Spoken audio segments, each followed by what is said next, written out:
Vivimos en un universo increíble.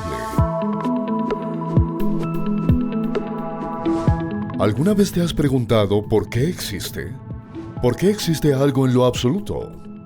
Gottfried Leibniz escribió: en primer lugar, la pregunta que debe hacerse apropiadamente es: ¿por qué hay algo en lugar de nada? Él llegó a la conclusión de que la respuesta se encuentra en Dios. Pero, ¿es esto razonable? Todo lo que existe tiene una explicación para su existencia. Si el universo tiene una explicación para su existencia, esa explicación es Dios. El universo existe. Partiendo de estas premisas, se deduce lógicamente que la explicación para la existencia del universo es Dios. La lógica de este argumento es impecable. Si las tres premisas son verdaderas, la conclusión es inevitable. Pero, ¿son más plausiblemente verdaderas que falsas? La tercera premisa es innegable para todo aquel que esté buscando la verdad. Pero, ¿qué podemos decir de la primera premisa? ¿Por qué no decir: el universo simplemente está ahí y punto? No hay necesidad de ninguna explicación. Fin de la discusión. Bueno, imagina que tú y un amigo están de caminata en el bosque y se encuentran una esfera brillante en el suelo. Naturalmente te preguntarías cómo fue que llegó a estar allí. Sería muy extraño que tu amigo dijera: no hay ninguna razón o explicación del por qué está ahí. Deja de preguntártelo. Eso solo está ahí. Y si la esfera fuera más grande, todavía requeriría una explicación. De hecho, si la esfera fuera del tamaño del universo, el cambio de su tamaño no eliminaría la necesidad de una explicación.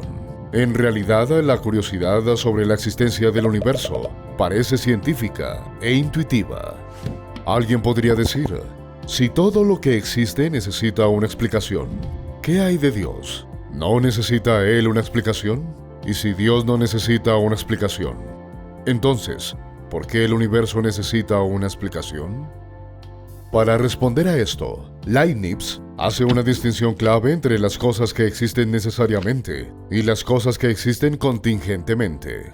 Las cosas que existen necesariamente existen por necesidad de su propia naturaleza. Es imposible que no existan. Muchos matemáticos creen que los objetos abstractos, como los números y los conjuntos, existen de esta forma. No hay otra cosa que cause su existencia. Simplemente existen por necesidad de su propia naturaleza.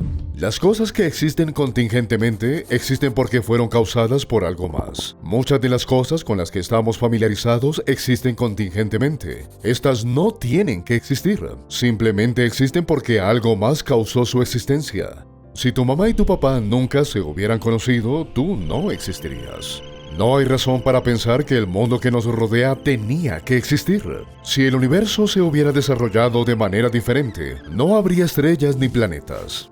Es lógicamente posible que el universo entero podría no haber existido. Este no existe necesariamente, sino contingentemente. Si el universo pudo no haber existido, ¿por qué existe? La única explicación adecuada para la existencia de un universo contingente es que su existencia dependa de un ser no contingente, de algo que no pueda no existir, debido a la necesidad de su propia naturaleza. Que dependa de un ser que exista independientemente de todo, algo o alguien que la no existencia le resulta imposible. Así que, todo lo que existe tiene una explicación para su existencia, ya sea en la necesidad de su propia naturaleza o debido a una causa externa. Pero, ¿qué podemos decir de nuestra segunda premisa? ¿Es razonable llamar a la explicación del universo Dios? Bueno, ¿qué es el universo? Es toda la realidad del espacio-tiempo, incluyendo toda la materia y la energía. Se deduce que si el universo tiene una causa para su existencia, esta causa no puede formar parte del universo, no debe ser física ni material, debe trascender el espacio-tiempo.